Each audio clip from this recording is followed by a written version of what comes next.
Hi everybody, this is me.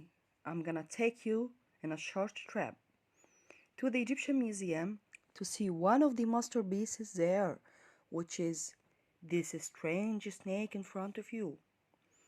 This is how you can see it. When you will go inside the Egyptian Museum and you will cross the second gate and you will take the way of your right hand side, you will go to the Greek Roman section or the Greek Roman room. When you will go inside, you will just look in front of you, you will find this strange and strong snake in front of you. Yes, this strange snake that taking the attack position with a big mouth, a big opening mouth, is the snake of God Esclabius. Before discussing this snake, I would like to tell you or to explain to you what is God Esclabius. This is here is God Esclabius. In the Greek mythology, he was the god of the medicine, and he was always represented like this, as a very strong man wearing a garment with the face and the beard and the hair or the curly hair like God Zeus. He was the son of God Apollo and goddess Coronis. He had 2 sons and 4 daughters. All of them were the healing gods, or the gods of the healing, or the gods of the medicines. God Esclabius was always representing holding a stick like this. Around this stick there is a big snake is turning around, and its mouth, as you see, is close to the fingers of God Esclabius. What is the significance of these snakes? As you know, in ancient time, during the ancient Egyptian history, mainly the ancient Egyptians were mixing between the magic and the herbs and treating the deceased. But in the Greek time, God Esclabius was the first god who tried to trade the people with the herbs and the natural medicine, away from the charm or away from the magic. So, what is the story of the snakes? The story of the snake related to God Esclabius because he was one day walking on the desert and searching for natural herbs to make a medicine to treat people in his temple. His temple, by the way, called Asclepius. In his way, he found 2 snakes. One of them is dead, and the other one is alive. So the live one was trying to help and to survive the dead one.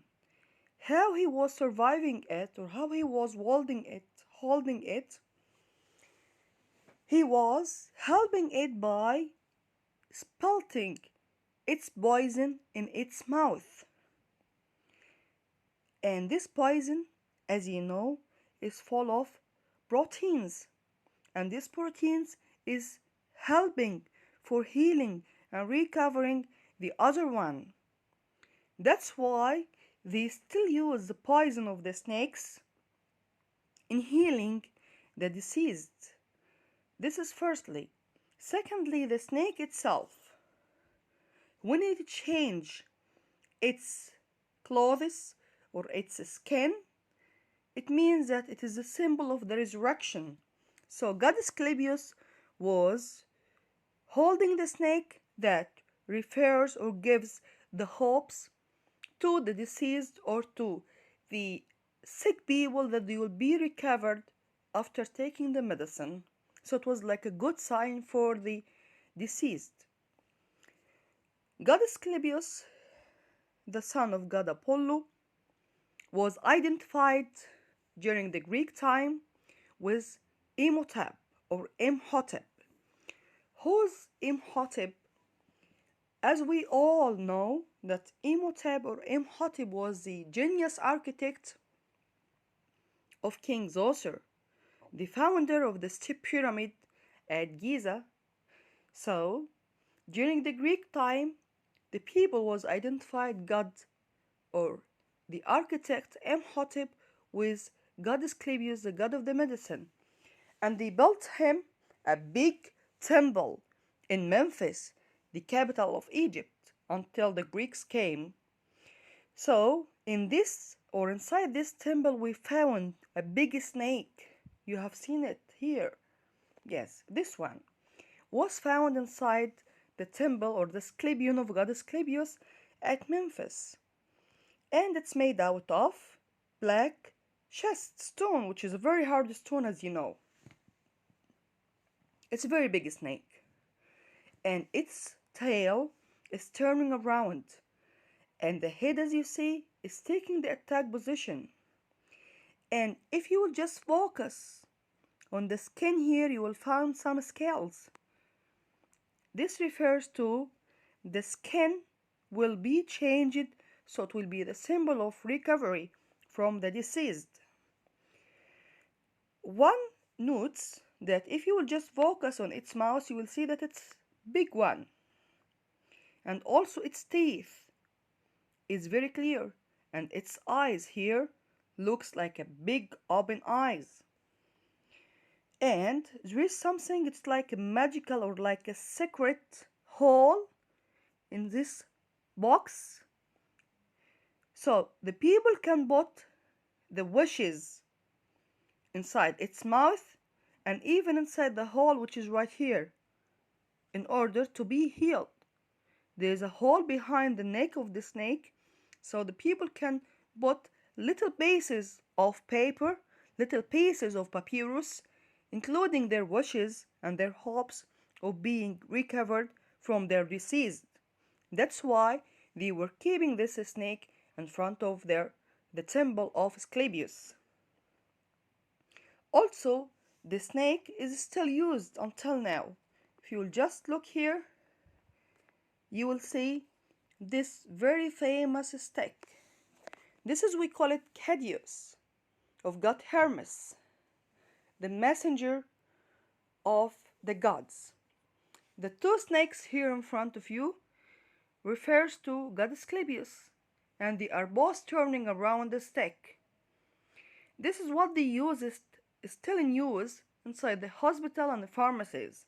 So when you see it, you will remember the primitive shape of the snake around the stick of God Esclabius, the symbol of the healing and the symbol of the resurrection. Okay?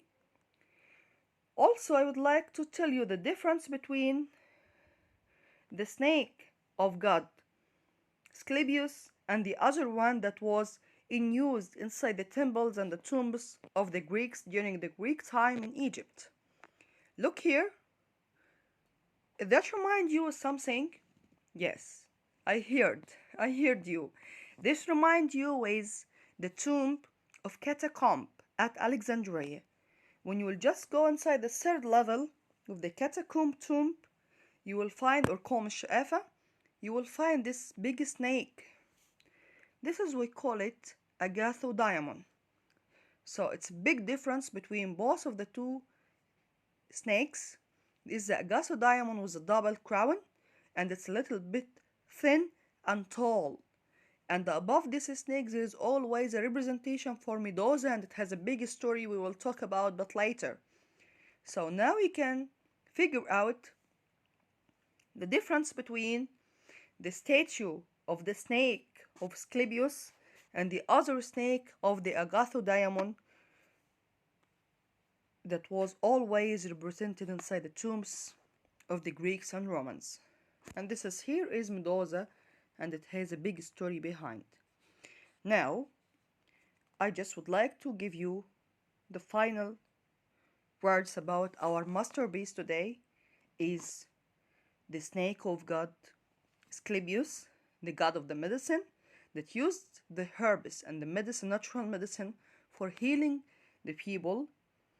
This is during the Greek and Roman time, but before that, as I know, in ancient time they were just using the magic and some other things. It's a very famous piece inside the Egyptian museum. Now you understood the mystery beside or the mystery behind this masterpiece of Black Snake in the Egyptian Museum. Thank you so much. Hope you enjoyed my explanation and be waiting for more informations, but just subscribe, follow and like my channel Dalia Amin New Vision.